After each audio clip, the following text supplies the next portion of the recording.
This is the BBC. This podcast is supported by advertising outside the UK. BBC Sounds. Music, radio, podcasts. Hello, and welcome to a very special episode of You're Dead to Me, a history podcast for people who don't like history, or at least people who forgot to learn any at school. My name's Greg Jenner, I'm a public historian, author, and I'm the chief nerd on the BBC comedy show Horrible Histories, and for the purposes of today, I'm also the ghost of Christmas past. Yes, as you can probably tell from the extra jingling on our intro jingle, it's the contractually obligated festive special, and today we are pulling our crackers, dangling shiny things on the tree, and basting the turkey in time-honoured tradition as we get to grips with how the Victorians celebrated Christmas. 'Tis the season for boughs of jolly, so I'm joined by two very special guests. In History Corner, she's an author, broadcaster and expert on Victorian popular culture, plus she's my fellow honorary research associate at Royal Holloway University. It's the lovely Dr Fern Riddell. Hi Fern. Hi Greg. You feeling Christmassy? I am. Oh, that's good. And in Comedy Corner, boasting one of the most impressive CVs in comedy, he is a multi-award winning stand-up, presenter, writer and performer. You'll have seen him countless times on the telly, and now he's the host of the fantastic BBC Sounds podcast Evil Genius, a comedy podcast about history. How would that even work? It is the brilliant Russell Kane. Hi Russell, how are you? Hello. Now, you are famed for your upbeat energy. I think Yes. of you as a very sort of positive man who loves kind of being enthusiastic about stuff. I'm enthusiastic. Sometimes I can be excoriating and withering with that energy, depending on what I'm talking about. All right. Or I am sort of, from the moment I spring out of bed, once I get the espressos going, that's how I go. I'm weirdly quick at falling asleep. It's like a sort of Cairn Terrier. I run around a park, go back in my basket. Does that mean you're very Christmassy? No, I am into Christmas, providing, as it is now, it's actually December. What I cannot abide is, like last year, because we have a Christmas tradition, Lindsay and me, where we put up the Christmas tree decorations together now with our daughter, and we all have fish and chips and drink ale, so we have like a carb day. And because it worked out last year, she's like, we're going to have to do it on November the 20th, and it totally spoiled Christmas for me. That's too early. It's horrible. It's out of context. It's like, I love dancing, but if you start dancing in Asda, you're probably going to get section. Yep. I just don't agree with Christmas early, commercially, festively, or on any other level. All right. Well, today we are going to be tackling Christmas in the 19th century. There's a slightly different thing about today's episode because as well as having an expert in History Corner with Dr Fern, who's a brilliant scholar of the 19th century of social stuff and of pop culture, that's your kind of bag. Can you say sex, Greg? Well, you're a sex historian as well, historian of sexuality. But as well as Dr Fern, I have to admit that today is also my specialist subject. I wrote my undergraduate dissertation on the history of Victorian Christmas cards. Great. So you are being double-teamed by nerds today. I'm basically sprinting against two Usain Bolts today. Hopefully by the end of it, 3 Usain Bolts will all be on an equal footing. So let's get on with it. So, what do you know?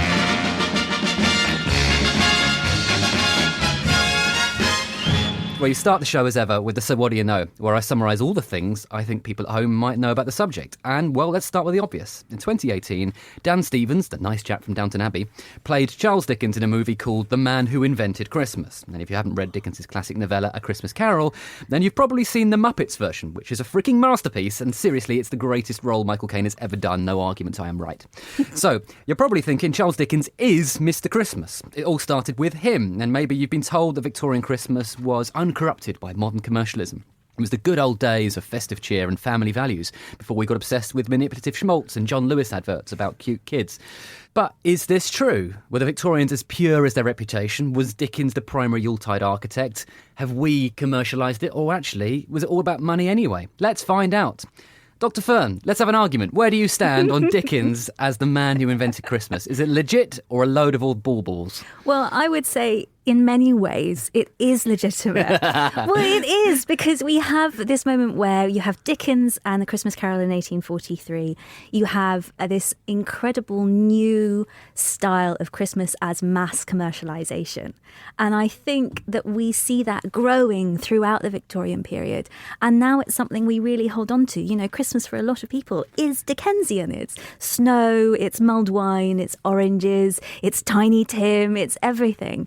So for me, in many ways, I think the Victorians are responsible for our modern day Christmas. I would quibble with that. I would say the Victorians supercharge Christmas. I think it's a much older festive tradition, and then they come along and they pump it full of hormones. Yeah, I would agree with that. We know that Christmas has existed for a very, very long time, after all. It's a huge festive part of our calendar from the medieval period onwards, if not before, in some form.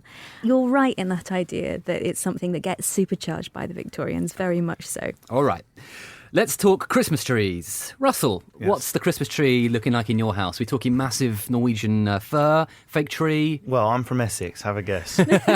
Convincing looking, but plastic. It's older than you think it is. Yeah. Because it's had the bits done to it. Its baubles are slightly larger than they need to be, where it's been oppressed by other trees around it in the media. Lots of tinsel? Or are we talking in terms of decorations? To be honest with you, I'm not allowed near it. Lindsay, who isn't from Essex, my wife, she's from Manchester. She's more the one with the designery. Okay. She's a makeup artist and designs okay. eyelashes, so she's got the eye for making it look nice. So actually your tree is actually quite classy and it beautiful. looks, yeah, it's all like steels and golds. I mean, the amount she's done, I could not be asked. We have an actual grotto under the stairs, 6 foot Santa, reindeer, lights, all the stuff going on. It's bearable now that we've got a child. Yeah. Before it was something slightly sick and Freudian about a grown woman going, look at my giant snowman. Oh, should we wear adult nappies as well, you weirdo? So what's on top of the tree? We've got a tiny wooden puppet of Richard Dawkins, which we put on top. No, I think it'll probably be an angel. Okay, No, my love. classic. Fern, Yeah. what's on top of your tree? A star. Star. It's gotta be a Both star. of those are Victorian traditions, aren't they? Those are both standard Victorian. Mine's scrap from Ice Age. Not a standard Not Victorian. standard. It's scrap from the ice. Scrat, he's the sort of squirrel rat thing that's obsessed with nuts, and I'm allergic to nuts. So Scrat he's obsessed with nuts in a different way. So he's on top of my tree. Okay, cool. Can I just interrogate the terms of your initial question? Yeah. Because I noticed a very quick slip from did Dickens to invent Christmas to did Victorians invent Christmas? Well, Dickens, as far as I know, Charles Dickens is one man and the Victorians is a whole era. It's very true. We can be pedantic. I like Go on then, let's have some pedantry. are we saying that Dickens, the man, invented it and the Victorians around him were infected by his manifesto of Christmasness? Or are we saying that he was just like, one of the main people, or was Victorian Albert with their Christmas tree? Was it sort of a Nehru and Gandhi type situation? I think it's a combination, and it's more a decade. The better question would be, did this decade invent Christmas? Okay, which is 1840s. It is, because that's when we get A Christmas Carol, which obviously is Charles Dickens, and it's the whole story. Its themes are of love and desire and loss and what you need to be a good person. What's the message of Christmas is, if you're not good, you will go to hell, so be good at Christmas. And not only in the 1840s do you have this incredibly powerful message. People really want to read Dickens. Dickens is like the J.K. Rowling of his day. Yeah. We also have Prince Albert illustrated in kind of newspapers across the country what his version of Christmas is like. So you get the Christmas tree, which is where people are like, oh, Prince Albert's got a Christmas tree. Albert's Christmas tree is 1848, but the Christmas tree is not a Victorian import. So No. it is earlier. Do you know when it comes earlier, Russell? Have you got any clue? William, was he before? William IV? William William IV? Close. William IV is pretty good. It's George III era, isn't it? Yes. It's Right. Queen Caroline. Queen Caroline, who was German. So it's a German tradition, isn't it? Well, she brings it over in terms of she hangs kind of beautiful baubles and little gifts on a yew tree.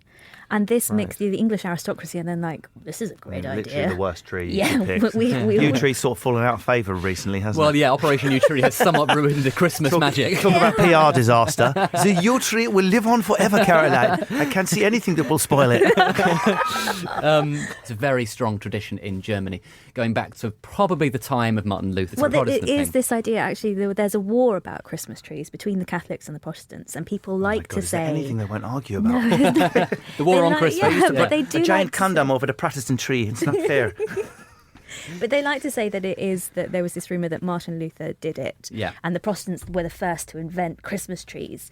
And there's no truth in that at all. We don't know. Really, Christmas trees are very old. And I think what's fascinating is that Queen Caroline chooses a yew tree, which for British tradition is one of the most kind of important, historically folkloric trees that we have. So she's kind of hanging it on something that symbolises a return to nature, long-standing old father time. It's a really beautiful way of connecting to her British subjects and her British country, really. And it becomes popular, as you say, in the 1840s and grows throughout the century. And people also decorate their houses with holly and ivy. Yeah. They're taking stuff from the natural world and putting it into their houses. And I would argue that's a response to the Industrial Revolution. Do you agree on that one? I think because the 1840s are instrumental in when we see this shift from our old culture, which had gone before, which is pastoral and folkloric, to what has started in the late 1700s, which is the Industrial Revolution. And that's led to mass urbanisation. And by the 1840s, we've got these huge, amazing cities full of people who are still trying to connect to their pastoral family roots, which are by that point only a generation or two old. Yeah. So they're bringing with them all the ideas of the rural pastoral past. All right, we've moved from trees onto another new invention of the 1840s. We have some Christmas crackers in the studio. Fern, Russell, I'm asking you now to pull a cracker. So let's do a test of strength. No correct result for this. No, there No, isn't. it's like Gender Brexit. politics have become so complex that whoever wins is problematic. Yeah. Hey!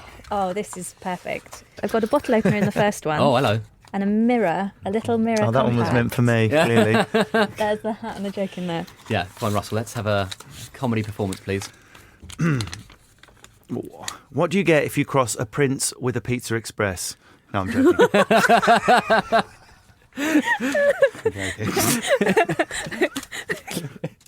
This is not a joke. It's actually, this will probably appeal to you nerds more. It's more a riddle. What gets wet with drying?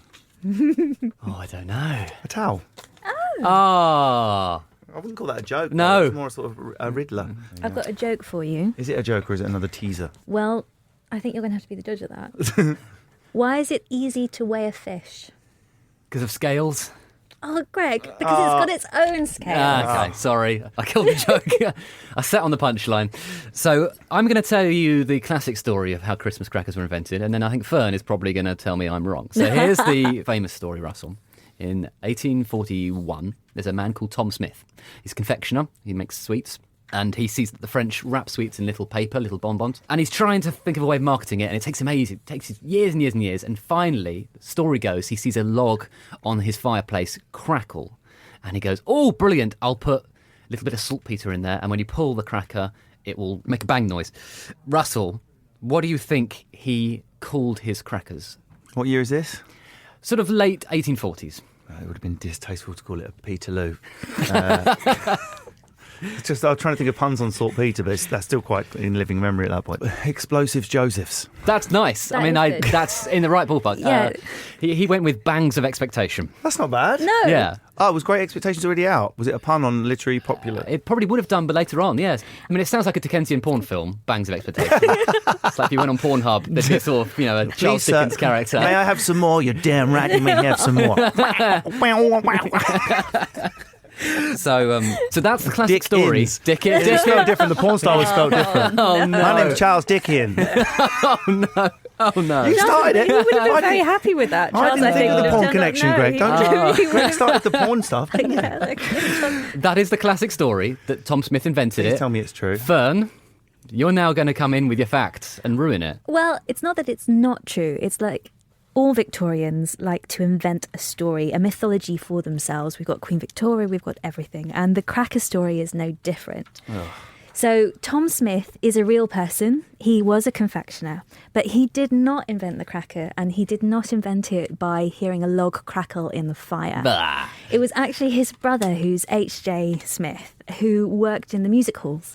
And there's quite a high likelihood that he would have had an understanding of both stage magic and the silver filaments that were used in the early crackers that make that bang noise to be able to put them together. Because his brother, Tom, as a confectioner, was really struggling to sell these sweets.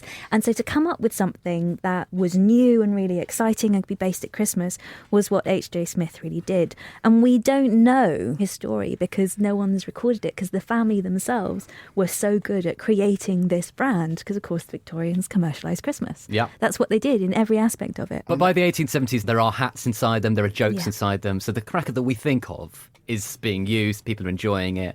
I mean, I should say the Tom Smith Cracker Company still exists. No way. And It does. And still makes the official crackers for the royal family. But they presumably like still the romantic story version. They do. And I think, these crackers are beautiful things, especially by the 1880s, 1890s. They're covered in incredible pieces of artwork. They had jewellery inside them. They had, again, gendered toys. Like I've got a bottle opener they drink and in a essence. compact mirror, which for me is fine. But it's sort of, it is this idea That's a good that night out there. Yeah, it is a it's good very night on out. brand. Look to be honest, great, Fern. leave the house.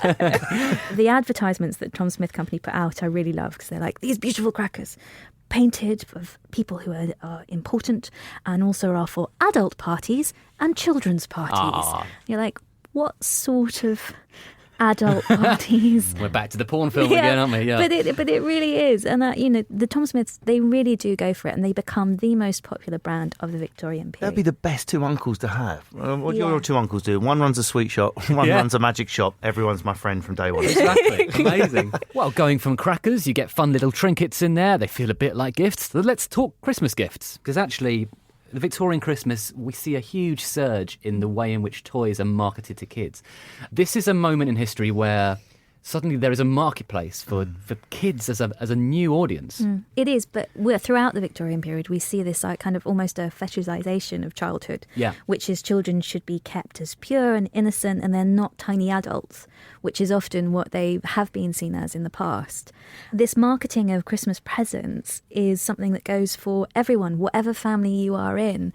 And it's not actually specifically Victorian. If you look at the 18th century, there's lots of people advertising for Christmas boxes. Sure. That you would go and you would find a box for you in the morning, and children should be up from 5 and you should be able to hear the cries through the house of what they've got in their Christmas box and how exciting it is.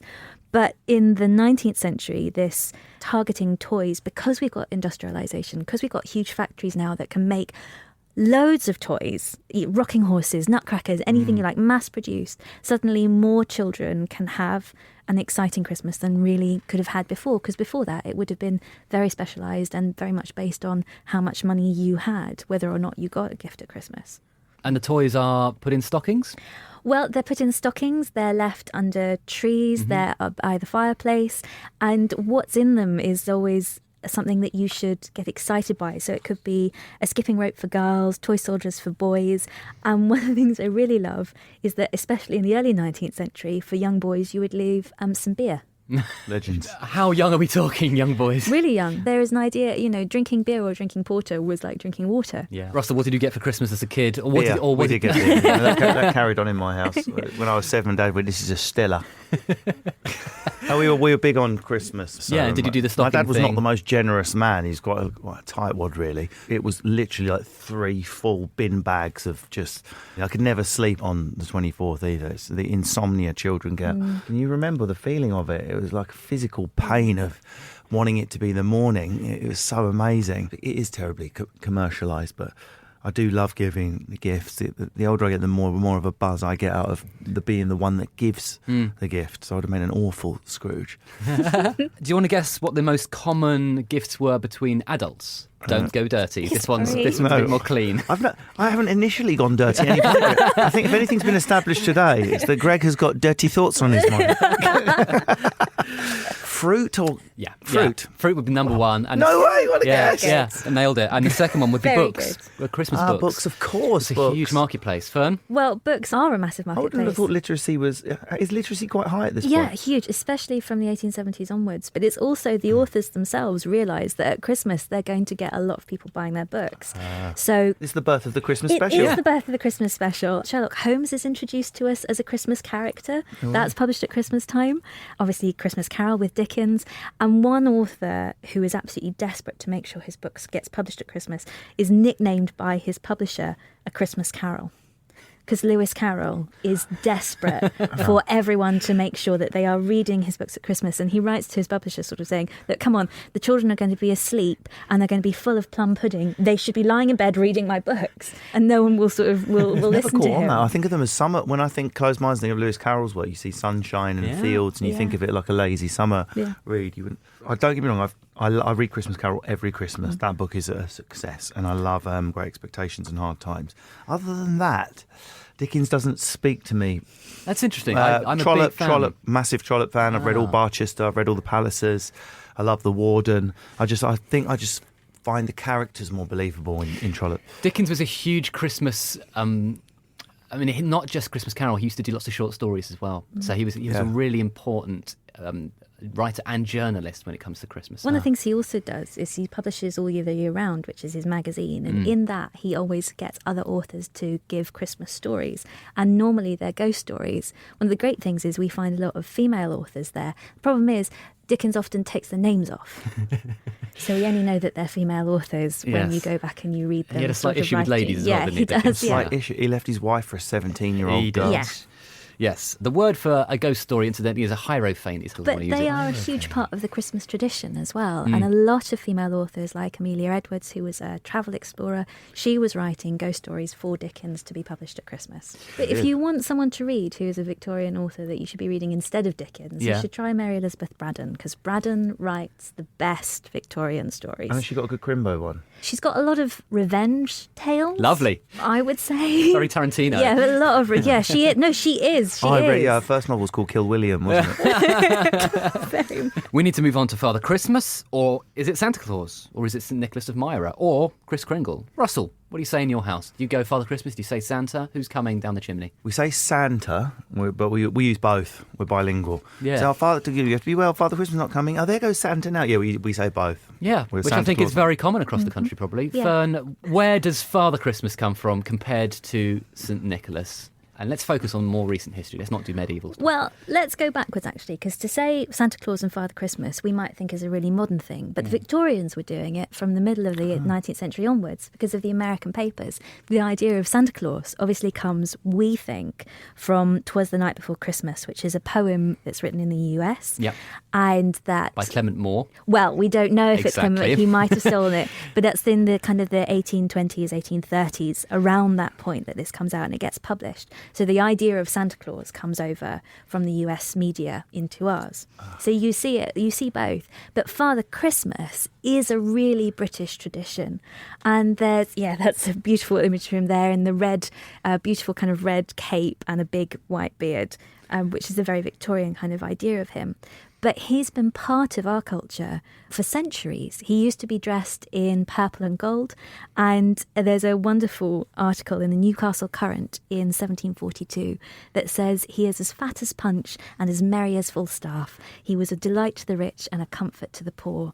And it's this idea that 12 nights from Christmas Day to Epiphany is a time of joy and feasting by this beautiful, huge spirit, this character, that if you've seen a Muppet Christmas Carol, is the ghost of Christmas Present. And that is the idea. That is the British tradition of who Father Christmas is. The story of how St Nicholas arrives in America is very confusing. We don't know. It was the devil. Am I being thick? Oh, that's Germanic. Krampus, isn't Yes. it? Yeah. Well, Krampus is the... Krampus is what you the get after spirit. Sprouts. Well, you have St. Nick or you have St. Nicholas Yeah. in the Germanic states. And then Krampus is his almost evil twin. It's the Right. evil spirit. It's the ghost. It's the kind of the demon with... He's covered in fur and horns. Yeah. So he's And like he St. will Nick's punish alter ego. you. He's Yeah, the it's Jekyll. that. If you've been bad, Krampus will punish you. Mm. We don't tend to get that brought over to us. It's just a happy, fun feasting time. Father Christmas is more secular, really, isn't he? I mean, St Nicholas is slightly more of a religious heritage, perhaps. I mean, it's confused, but Father Christmas feels a bit more sort of pagan-y and a bit more like, it's a sort of winter, almost like a visiting sprite. British Christmas for British people. Yeah, it's a spirit. It's this connection to an old way of thinking, an old tradition. And, I love the idea of him being as merry as Falstaff, because obviously Shakespeare wrote Twelfth Night. Yeah. Which is about confusion and love and what you can do and how you need to find your way through to it and family and all of these things. I think that is what Christmas is supposed to be for the Victorians as much for the people who went before us. Russell, can you have a quick guess as to what was the first moment that something big happened with Santa Claus on Christmas Day 1841 in Philadelphia in America? This is sort of speaking about the history of commercialism. I don't know when radio or the ability No, it's to earlier than transmit radio. Yeah, it feels earlier than Marconi and all that. I mean, well, I'm way into darts and a dartboard now. But what could possibly be commercial in the 1840s? It has to be something to do with post, surely. Good guess. So what you'd say maybe sort of stamps or something like that? Some sort of stamp. The only thing that could get around a country quickly at that point would be something postal, I would have thought. Well, it's a good guess, actually. It's a very good guess. But, actually, This is the first time he appears in a department store. A department This is the first time an actor is hired to impersonate Santa Claus, and he's hired by J.W. I was thinking Parkinson. commercial as in getting across. No, but that's scale. you did very well with thinking, and actually stamps happen exactly that moment. 1840s is I know, when I think that sticks in my mind upon the pun as relevant to stamps 1840. Isn't it penny black or something? Penny black, yep, exactly, in the penny red. Ripping the You're arse out of nailing the this, Russell. So 1841 is when we get Father Christmas, or rather the American Saint Nick, turning up in department stores and entertaining kids. So actually the commercialism is already happening, a long time would ago. Would that be Macy's? Would that be as far back as This is Philadelphia. It's a toy shop and delicatessen owned by J.W. Parkinson. So Macy's do get one later on in the century, but this is really early. Right. And behind me on the wall there is an image of Father Christmas, which is a Victorian image, and he's wearing red. There is this myth that Coca-Cola invented him wearing red, and it's just not true. But he wears a variety of colours, doesn't he, Fern? I mean, you've mentioned purple and gold, but we see him also in brown and green, and yellow is very common.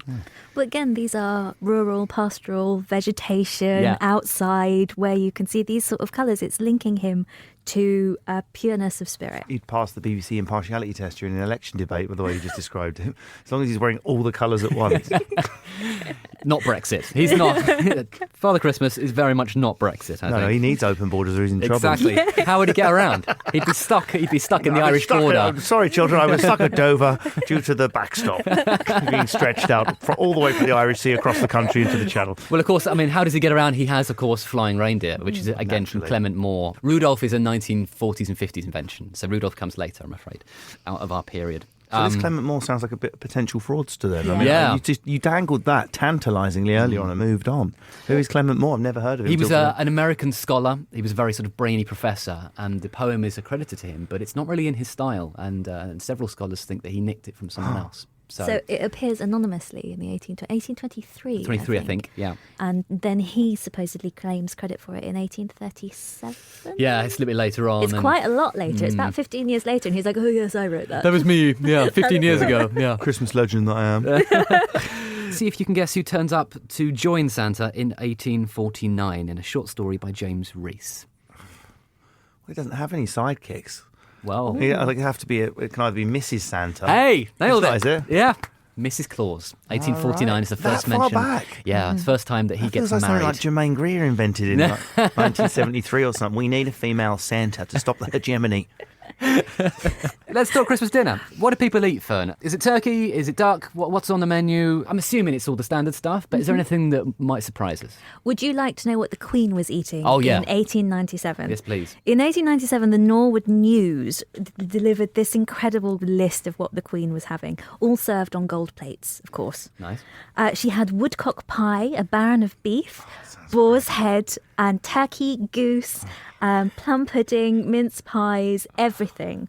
Yeah, and so mince pies at this period, well, Russell, what do you think's in a mince pie in the 19th century? I'm hoping it was originally mince then. Yeah, it was. Yeah, by the way, it's like Rachel in Friends. There's meat and there's fruit. Yeah, but it is. It's meat and sweet fruit and I'll be spices. Like game, and, I would imagine. Yeah. Game. I've recently. I'm not vegan, but I'm trying to eat just proper meat that's been properly sourced. So I've got more into my wild game. I've got over my pigeon and partridge phobias. Very Victorian. And yep. things like that go so well with blueberries and blackberries and cherries and things like that. So that's not, to me, that's not gross or weird. It'd be more like a pork pie type experience rather than a mince pie type experience. Very much so. But what sort of shape do you think Victorian mince pies were? Could be a star for the Star of Jesus. It's a good guess. Do you want to try another Given one? that it's Victoria, I wouldn't be surprised if it was phallic, with a piercing through it. A Prince Albert. She was notoriously lusty after Albert. She was. Very well. They were lusty anyway. Victorians were incredibly lusty. But this is getting us sidetracked. Yeah. Star-shaped or oblong, they're my nomination. Well, oblong is very close. Greg, what do you think? Well, I would have gone square. Close, but not quite right. Okay. So they were kind of oval-shaped because they were supposed to represent either a coffin or the manger of baby Jesus. That's better. Not only was it that they were a completely different shape, but they were also supposed to tell what religion you were. Because if you were Christian, you would eat the tiny baby Jesus. Of course, as we all do. And if you were Jewish, you wouldn't. It was something that they really shifted their understanding. It's not what we would recognise as a mince pie today at all. So as well as people eating at home, this is also a time of charity. The 19th century has delivered an enormous amount of poverty. There are millions of people coming to the cities who, a lot of them are really struggling. So we also get soup kitchens, but bigger than that, Christmas kitchens almost. Absolutely. And I think we have this idea that the Victorians are very much them and us. You've got the aristocracy and then you've got everyone who's poor and who had nothing because we didn't have a welfare state. It's also this huge period of reform and social care. And from the 1840s onwards, there is this idea that if you are a good Christian person, you are supposed to care for the people around you who have less than you. Yeah. It's kind of written into how to be a good Victorian is to do these things.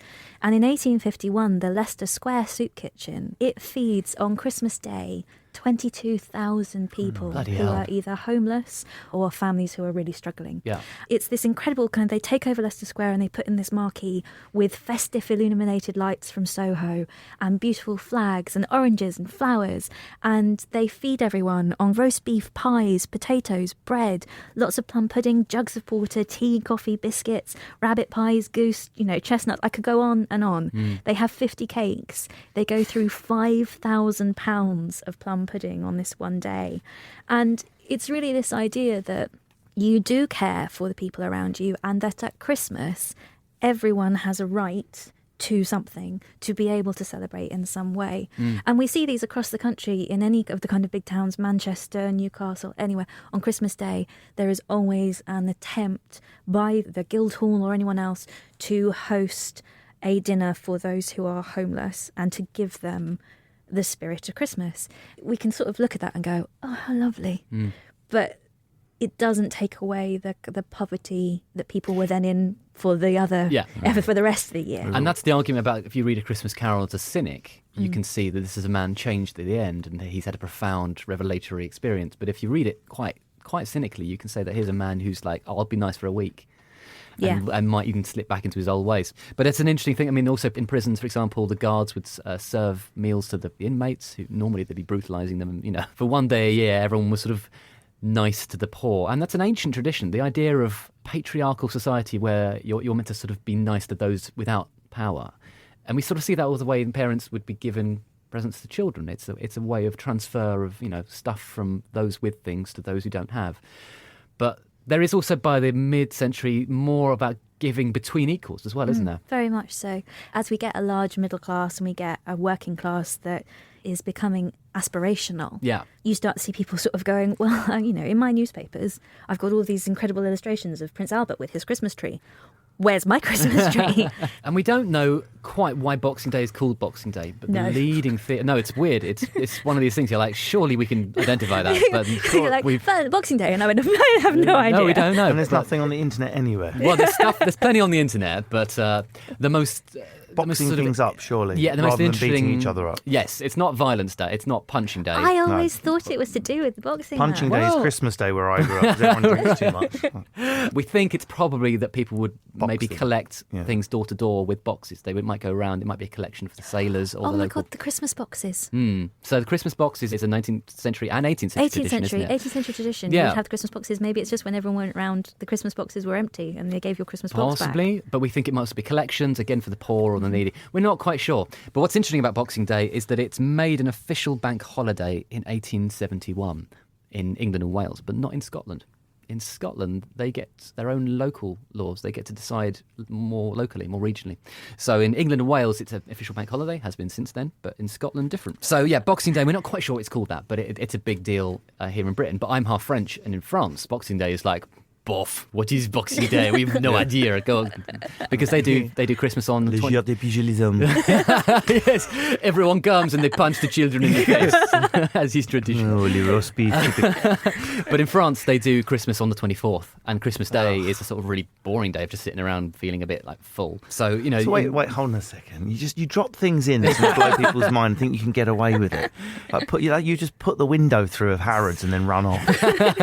They open their presents on Christmas Eve. Yeah, about 8 p.m. through to midnight. So as a kid growing up, I used to go to Paris a lot, and I used to find it really weird. I'd be like, what's going on with Christmas? Also Why are we doing it at And then night so time? Same in Germany, same in... And so the 25th is you still eat the turkey and stuff. 25th is sort of like leftovers day, and you're meant to go to church. So that's like Boxing Day then. It's sort of like the Boxing Day, and you go to church, and you know, Père Noël might come around, but you'd be like, I'm not really that. There's something else I can't abide. Who gets up at 9 and then waits till 8 p.m. to open presents? What kind of serial killer detachment do you have from your emotions?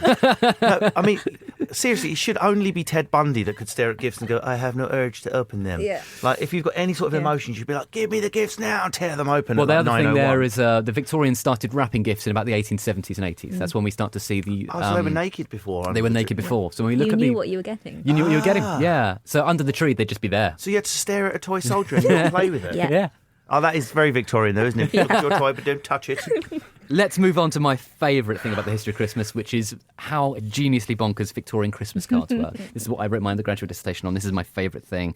Russell, we have 16 cards. They're on a slideshow behind us. I'm going to show you them one at a time, and I just want you to react to what you're seeing. So at the moment, we've got one up, which is just Father Christmas looking sort of quite nice. So we've got Sad Santa. Sad Santa. Looks like he just got back from Ibiza 2 days ago. His bags under the eyes. Yeah, it's like, I've not got a hangover. Wait a minute, it's Tuesday, I'm crying in the toilet. Next. It's children riding bats with feathers that look like an analogous for polo sticks. Yeah.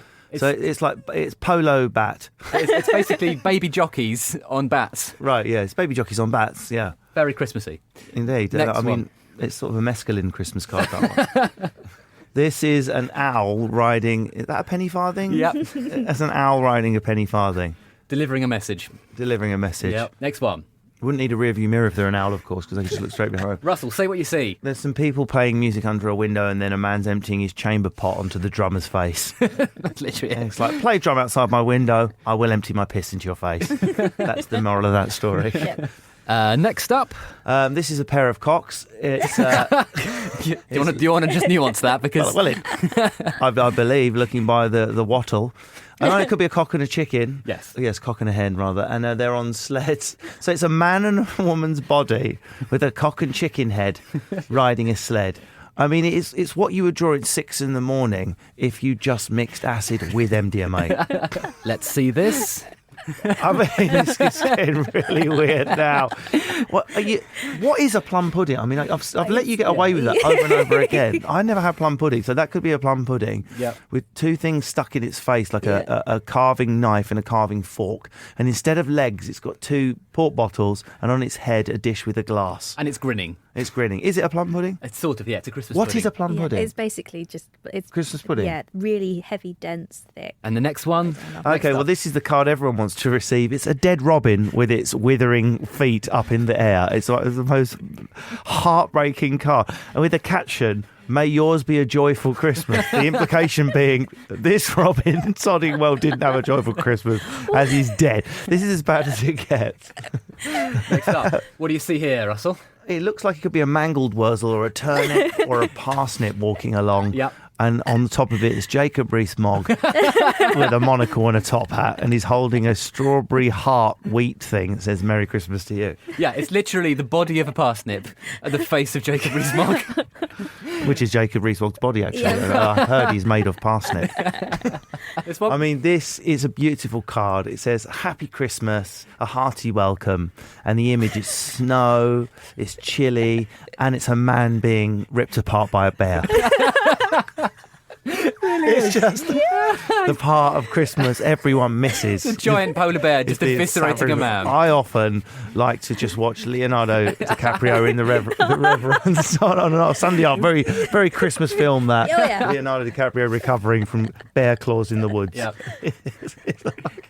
I feel like we've all taken something, because this is a mouse riding a lobster with a shopping list. Yep. My favourite one. Last one.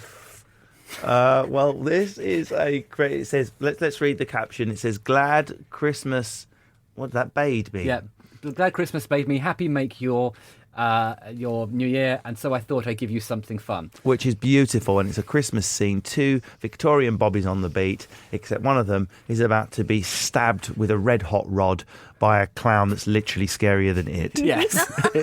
Yeah, and then my absolute favourite one is 2 children being harassed by a giant wasp. Yeah, exactly. So those are Victorian Christmas cards. They seem to like horrific image, nice text. Yes. Yeah, and they love animal scenes. They love animals doing human things.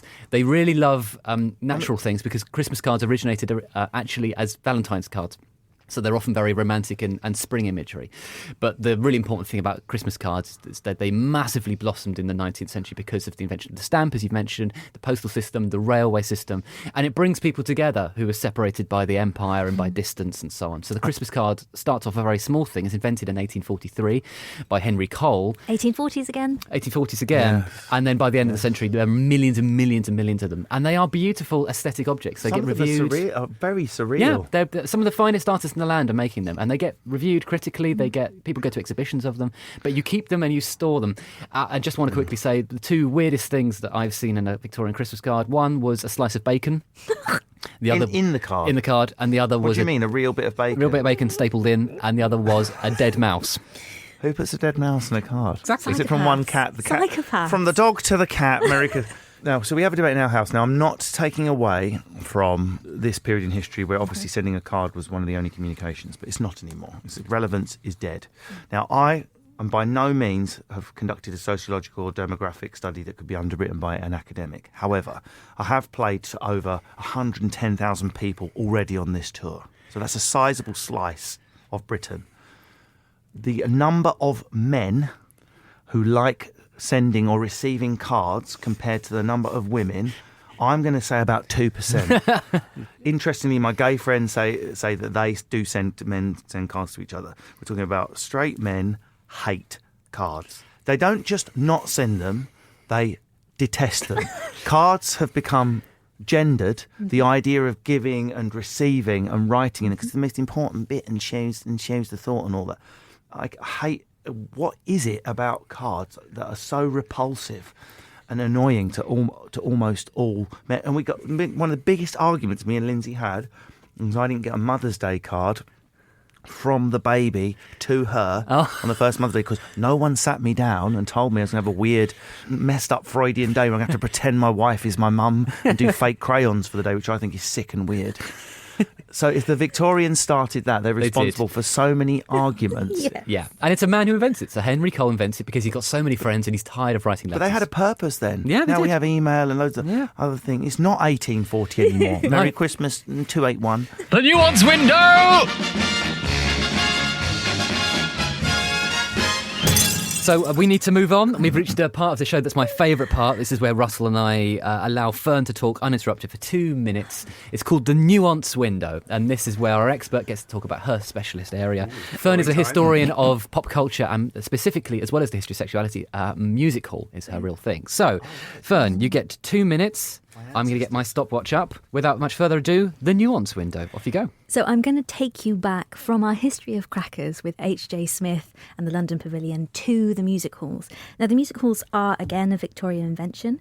In 1843, the Theatres Regulation Act allows for us to have music hall, because before that point, theatre is the only drama that we're allowed. We're not allowed anything else on the stage. And the music halls come out of the song and supper rooms that people are going to, that you pay money, you get a song and you get your supper. Those are male-only places, things like the Coal Room in London. And they're people like Thackeray and Dickens love to go to these because you get a bawdy song, you get your supper and you have fun. And when the Theatres Act comes along, a whole load of publicans go, bloody hell, women come in my pub, but they're not allowed into the song and supper rooms. If I make a room that everyone can go in that has bawdy songs and fun and other acts, I could actually make some money here. And from this, the kind of the music halls explode. And it happens really fast. In 1851, we get the Canterbury Music Hall, which is the very first music hall in London. And it's the one that has this carpet of 1,000 guineas and your seats are threepence. And you can come in, whoever you are, you get to see singers, comedians, anything you like, to become this, to just really have fun. What's central to the entire musical period, of course, is the pantomime. And pantomime becomes what we know today, which is this big Christmas tradition. But in the Victorian period, it goes for 4 months. So if you don't like Christmas, and apart from in December, as a Victorian comedian, you would have made your money in the Christmas period in pantomime, and it would have run for 4 months. You would not have been able to get out of Dick Whittington. You would have been in that every single night. It's kind of this amazing thing, and anyone who is a musical act wants to be in it. And from that, from this kind of joy of these pantomimes, which have like a cast of 2,000, ballet, opera, anything in it, we get the spectacle of what we have as pantomime today. Amazing. Thank you so much. So cool. Nailed it. 2 minutes, 3 seconds. That was nothing. I've learned so much today. Well, mainlining we're going to knowledge. find out how much you've learned because now... You're not going to test me on what we've discussed, are you? Oh, yeah. So what do you know now?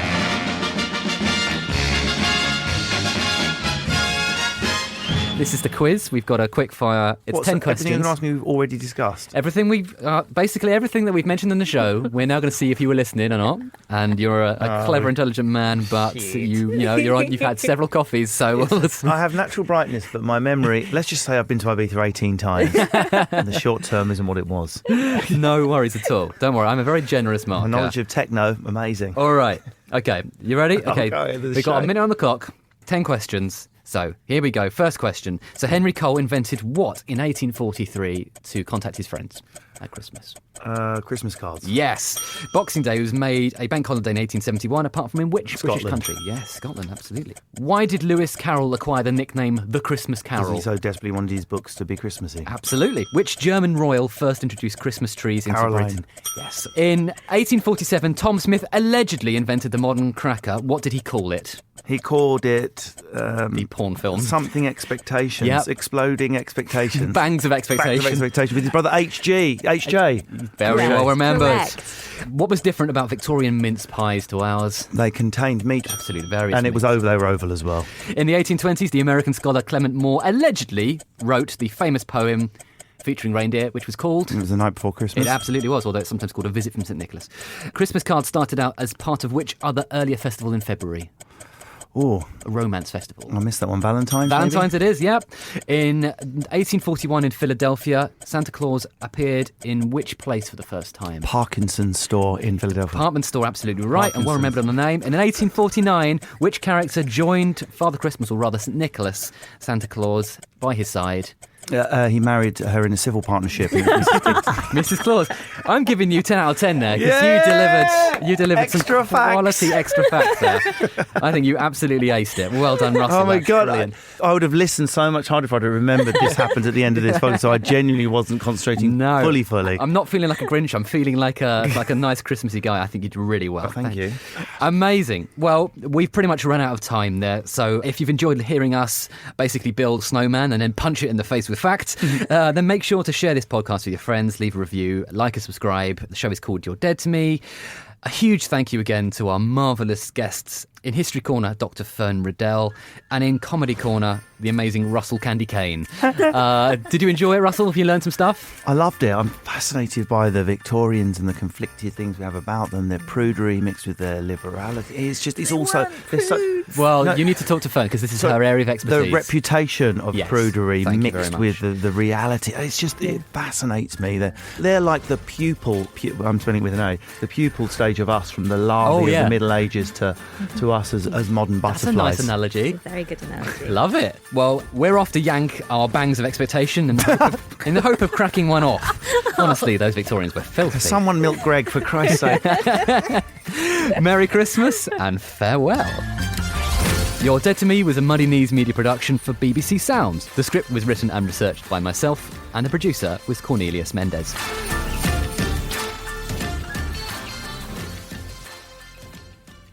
Hi, I'm Hugh Dennis, and I'd like to tell you about the Radio 4 Christmas Appeal.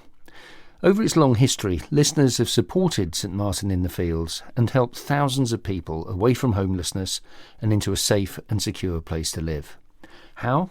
Well, all over the UK, emergency grants of up to £350 help people to pay a deposit on a flat or pay rent arrears to avoid eviction. Frontline workers offer encouragement and challenge so people aren't alone while they get their lives back together. And in London, the Connection at St Martin's helps people off the streets and to find a home. Please support the BBC Radio 4 Christmas Appeal with St Martin in the Fields by donating online on the Radio 4 website. If you want to hear how your support is helping, you can go to BBC Sounds and listen to a programme all about the Christmas appeal called Making a Difference with Asma Mir. Whether you're a long-standing donor or this is your first year, thank you. Home starts here.